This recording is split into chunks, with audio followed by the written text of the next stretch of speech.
Jordan Ellis here for LowKick, mate. Today I'm joined by Michael Bisping. How's it going, Michael? I'm very well, my friend. How are you doing? I'm doing great, thanks. Pleasure to talk to you. Fun fact, you're actually the first person on my wall I've spoke to, so... No. Okay, well, I see the GSP one when I got choked out. That's good. I'm assuming the other one's the Gastelum fight when I got bingoed. No, we've got Henderson up here. I was actually at that one. Yeah, so that was fun. And yeah, so we're here today to talk about your one-man show that is coming to the UK and Ireland in October. So tell us what fans can expect. Yeah, so this kind of came about because of my podcast, Believe You Me, right? So me and my co-host, he's a comedian. We always have a good laugh on there. And people wanted some live podcasts. So we started doing a few of them out here in the States. And then somebody came to me with the idea, a friend of mine in Toronto, because I was up in Toronto a lot. He said, we should do a one-man show up here. And anyway, so I did it with Lewis, like kind of hosting, if you will. And we did it at this venue and it sold out. And it was an absolute laugh. It was a riot. Everyone had a good time. I had a good time. And I thought to myself, I've got to do this in England, obviously being English. Then the pandemic kicked in, so I forgot all about it. But fortunately, some people with far better organization skills than myself got on board and they came. And now we've put it all together. So obviously Manchester, London, Birmingham, Glasgow and Dublin. They're all the venues. We've got tremendous venues as well. So I was shitting my pants because like the venues, you know, there's some big ones on there, you know, like 3,000, 3,500 people. And I was like, oh my God. But I'm very, very proud to say that the ticket sales have been absolutely phenomenal. Still available though, so myticket.co.uk. Go on there and check it out. But yeah, so I'll be on there. Lewis will come out. He'll do a stand-up set, warm up the crowd. Then I'll come out and I'll tell some stories, some anecdotes, some behind-the-scenes stuff, all about my fight career, inside the cage, outside the cage. You know, losing an eye, winning the belt, almost going blind, retiring, all kinds of shit. So you mentioned there Manchester, Birmingham. The Birmingham show was added due to popular demand, basically. So what's the response been like to this? It's been unreal. It really has. As I say, I was a little nervous at the beginning because this is me stepping out of my comfort zone. But it's not really because I do a podcast and I commentate the UFC and I've done a lot of live speaking, really, like my Hall of Fame thing. So I've done it all. But even still, putting something like this on sale for people to buy tickets, I was nervous. I really was, you know. But the response has been absolutely incredible. I'm blown away, to be honest, absolutely blown away. So thank you from the bottom of my heart to everyone that bought a ticket. And as I say, well, as you said, because it was so popular, the promoter added Birmingham, wanting to do Cardiff as well, but unfortunately, just my schedule won't allow it right now. But hopefully next year we'll come back and do some other cities as well. And is this something that will stay to the UK, or do you plan on taking this, you know, potentially worldwide? Yeah, we'll see. I mean, a lot of people are asking, what about Australia? What about Sweden? What about, you know, Canada, America? But one step at a time. You know what I mean? Right now I'm focused on England. Let's do that. And hopefully it'll be as good as the one that I did in Canada, because that was, trust me, mate, everyone there absolutely laughed their heads off. And so did I. It was a fun night. Went off the rails a little bit, but it was awesome. So yeah, if as long as it's successful like that is and everyone has a good time, then yeah, we'll keep doing it. And first things first, as you say, it is all about the UK. And a man from the UK, you've moved to the States. How long's it been since you've been back over this way? I was actually out there in November and December. Sounds la-di-da. I was filming a movie called Never Back Down Revolt. So I was back out there and I was freezing, mate. I'm always excited to come back. Always. Obviously, I'm English, you know what I mean? And I'd move back if I could, but my kids, they're kind of American now. My wife's Australian, so we're kind of trapped here.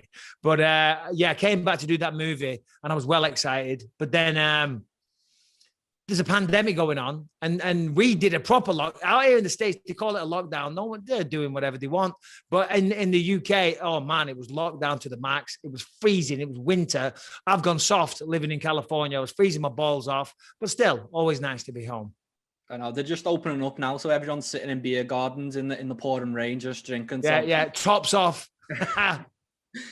So what I wanted to ask you is obviously you're happy to be coming back to the UK. What have you missed about being in the UK besides family and friends and things like that? What's the one thing you're looking forward to do once you're over here? Oh, one thing. I mean, obviously family and friends is always at the top of the list, but I miss everything about it. I miss everything. I miss the sense of humor. I miss the people. I miss the food, believe it or not. I miss the countryside. I miss the quaintness of it. I mean, I'm from a small town called Clitheroe.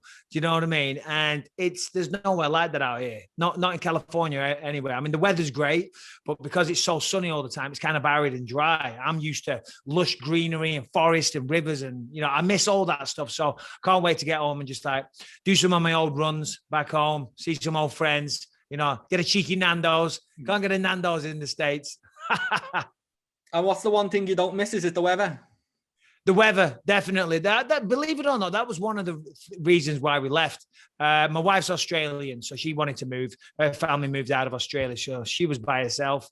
And I had the work visa for America. You only get one life, so you might as well see some of the world. So we said, and the weather was miserable. I'm Clitheroe, or the Ribble Valley, where I'm from, is statistically the wettest part of England. It was almost every single day. I guarantee if I go to the maps, right, the weather app, let's have a look.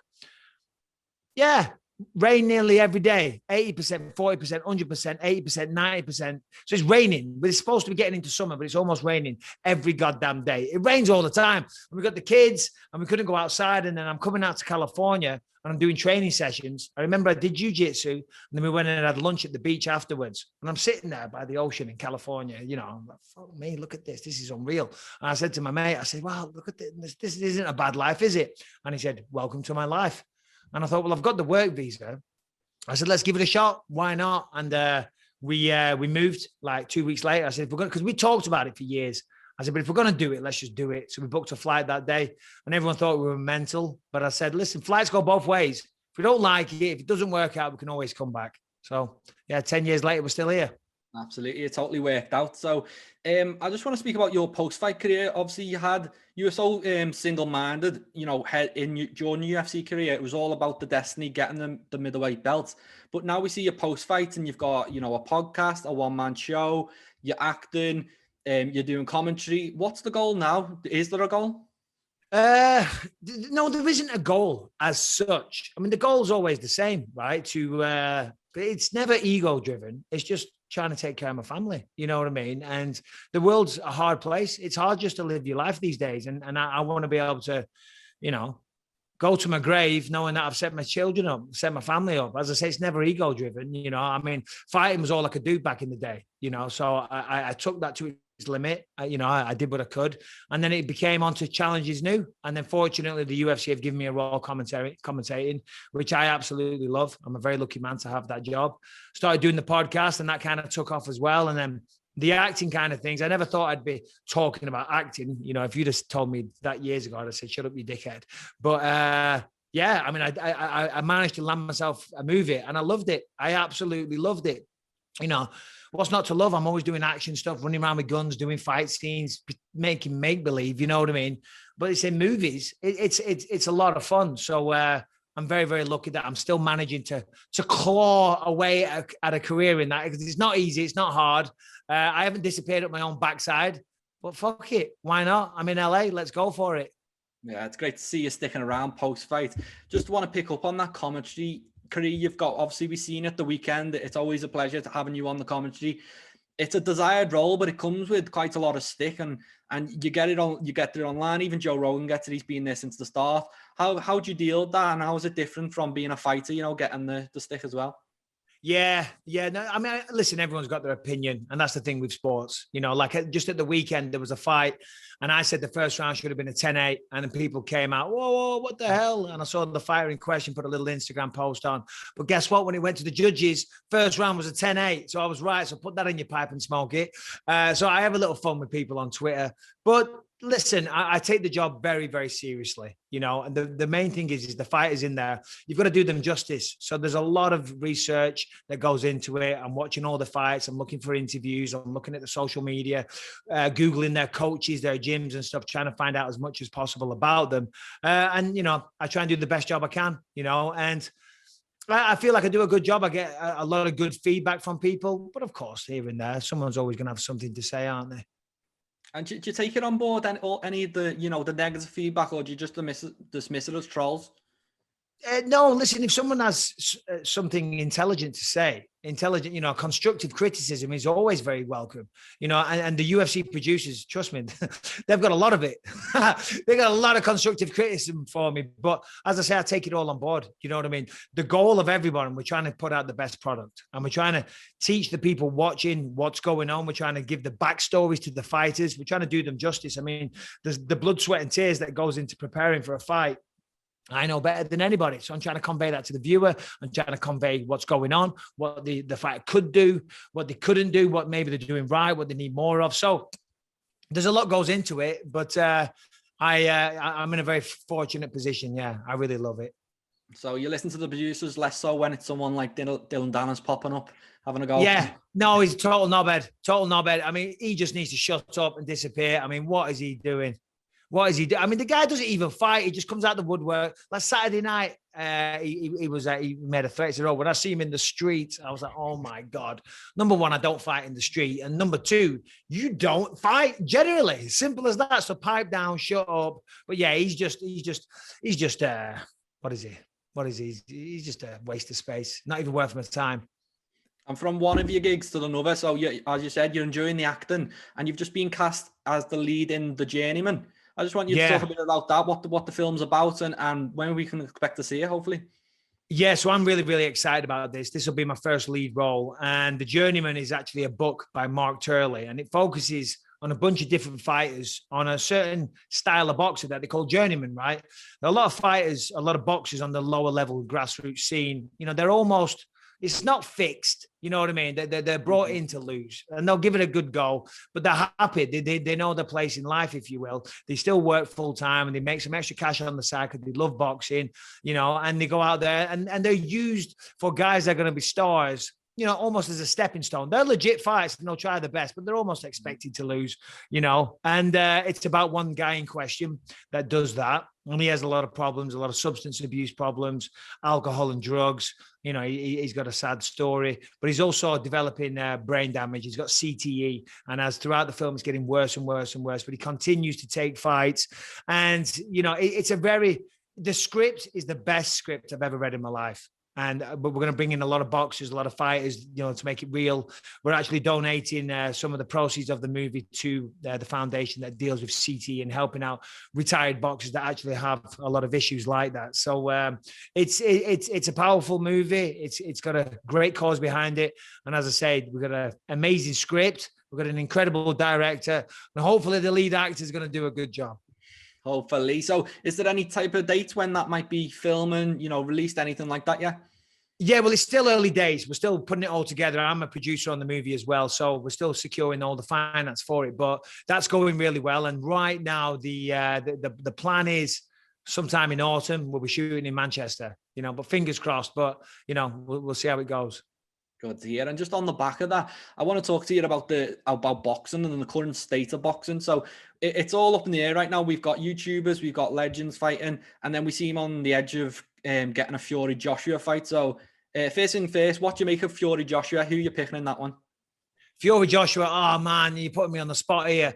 But number one, the fight's got to happen. I keep hearing this and that. I mean, it'd be such a shame if that doesn't happen. It's also a massive shame that the fight's not happening in England. You know what I mean? If it's going to happen in Saudi Arabia, listen, I get it. 75 million is a lot of money. That's a lot of reasons to not do it in England. But the biggest fight ever of two British boxers not to happen in England, that's a damn shame. It's a real shame it is. Who's going to win? I mean, I don't want to piss off any Anthony Joshua fans, but I just think the style of Tyson Fury is going to cause him a lot of problems. Tyson's very tall, he's long, he knows how to use his reach, and he's a very good boxer. I mean, the hand speed of the guy, and he uses a lot of feints, excellent footwork. I think he causes a lot of problems for Joshua. You never know. Joshua packs a punch. He can still knock him out. He can still catch him. But my early prediction, I'm leaning towards Tyson Fury. Well, let's touch wood that happens. And then from that, we've got all the heavyweight legends coming back. You got Mike Tyson, Lennox Lewis appears to be on his way back, Evander Holyfield. What do you make of these legends coming back, these 50-year-olds? Do you think there's a place for it in the sport? I mean, yes and no. Do you know what I mean? Listen, God bless them. Go out there, make money. I'm always for fighters, because it's hard. It's hard. The life of a fighter is incredibly difficult. And then when you step away from it, it's hard. The lure, the crowd, it's an addiction. It really is. And I know, and the money as well. And just being at the center of attention and everyone taking your picture and walking out in front of 20,000 people. That's a feeling not many people will ever understand. And walking away from that is incredibly difficult. That's why when I retired, I said to the UFC, take me out of the USADA testing pool. Because if you do that, and then I've got to go back into the USADA testing pool for 6 months before I can fight. And that was like an insurance policy against myself, because I know what I'm like. If a fighter drops out, I'll be like, yeah, I'll take it. So yeah, I'm all for it. But there's also something about their legacy that might get tarnished. You know what I mean? Like Mike Tyson was incredible. Lennox Lewis, oh my God, these are true legends. I'm all for them putting on an exhibition match and making some money. That's great. But I wouldn't want to see them, try and actually relaunch their full career. But who am I to judge greats like Mike Tyson, Lennox Lewis? You know what I mean? I'm some little MMA fighter from Clitheroe. Do you know what I mean? So I know my place. But yeah, listen, for nostalgia reasons, it's lovely to see. But I hope it's just, I hope they're small, contained examples. You know what I'm saying? Yeah. And then moving on from that, we've got the YouTube boxing. So we've got the rise of the Paul brothers. Logan Paul's fighting Floyd Mayweather. Jake Paul's calling out every MMA fighter under the sun. I'm surprised you haven't had a shout yet. So I have. I got offered a contract. And why not? Well, it wasn't enough money, Listen, thing is, they made an offer and it was some decent cash, you know what I mean? But if I'm going to make a fool out of myself and box a YouTuber, then I'd want a bit more for that. But it's free. I mean, I'm not going to come out of retirement, but that's essentially free money to me. Do you know what I mean? If the number was big enough, then I'd be a fool not to go and pick up that money. But I wasn't pursuing it. And I think, if anything, Jake was very clever. I think he just used me to try and make it seem like he was looking for real challenges, because we got sent an offer, but we countered with a more than double, and we never heard anything again. But then we get the news that he's fighting Ben Askren. Listen, good for Jake Paul. You can't hate on the guy, right? Everyone is trying to get ahead in life, and he's been smart enough to take his YouTube following, right, and parlay that into a boxing career. The guy's obviously passionate about the sport. He trains very hard. He's a switched on guy. He knows how to piss people off, and everyone being pissed off, all that emotion that transfers into dollars in the bank account. You know what I'm saying? So all those people, obviously there's a lot of people on YouTube that root for him, and there's a lot of people that want to see him get the shit kicked out of him. They're all going to tune in. Apparently did a lot of pay-per-view buys. Logan Paul fighting Floyd Mayweather is absolutely ridiculous, but still the same thing. See what I just said? Mayweather's going to have some fun, make some more money. Jake Paul's doing his thing, pissing everybody off. Fair play to him, But I would like to see him take on somebody. Ben Askren is not a representation of the mixed martial arts community. He was a wrestler that was successful at MMA, but he can't strike. He's got an incomplete skill set, and he was the perfect opponent. There's so many people in MMA that would absolutely destroy Ben Askren. Jake Paul, but he doesn't want a real challenge. Hopefully we get a real one soon. Just before I let you go, I've got to ask you about this Diego Sanchez situation. Obviously, he's a guy, Hall of Famer, just like you. It's all gone a bit weird. Even today, he's scared for his life in terms of speaking out against the UFC. What do you make of this whole situation as coach and everything that's going on? Yeah, I want to pick my words very carefully, because I've got tremendous respect for Diego Sanchez and the career that he's had. And it's sad to see what's happening right now. Without going into details, it's a shame. I feel for him. He's clearly visibly hurting. His fighting career meant a lot to him. It was everything. He even talked about how he stepped away from his wife because his wife didn't believe in him. So, this is obviously a very personal matter for him. And then his coach is kind of getting involved, and, maybe, getting involved in places that he shouldn't. But I want to tread carefully, because I put out a couple of tweets, and then Diego reached out to me and messaged me back, and he was kind of like, what the fuck, Mike, type thing. And I said, you know what, Diego, it's not my business. It's not my place to comment. So I apologized. I said, obviously I have tremendous respect. I apologize if I didn't, but seeing all these latest developments, yeah, it's troubling. It's troubling. And I hope he gets the help that he needs. I hope he's in a positive place, but I don't really want to comment too much. Listen, this Joshua Fabia guy certainly seems like he's, I've got my opinions. I think everyone has the same opinion, but we don't know the full situation. We don't know what kind of a friend he's been to Diego. We don't know what goes on behind the scenes. And yeah, listen, maybe his methods are wacky. Maybe some of the stuff he says is wacky. But going through, but you know, in their defense, if you try and look at it from both angles, Diego, you know, going through a fighting career is an incredibly hard thing, and it's incredibly personal, and it's challenging, and it's rewarding, but it's agonizing at the same time, you know. And who knows what this guy Joshua Fabier's done for Diego? You know, who knows behind the scenes the kind of friendship that he's given him. So he's got his back like no other. So Diego won't hear anyone talking shit about him, and we don't know the full details. Yes, he comes across as a bit of a knobhead. He's saying stupid things, but there's always two sides to everything. These latest developments, you know, is concerning. I just hope he gets the help he needs. Thanks for your time, Michael. Yeah, no worries, mate. Nice talking to you. Really appreciate it. Make sure to subscribe to the LowKick MMA YouTube channel for all the latest news, event previews, and interviews with some of the biggest stars in MMA.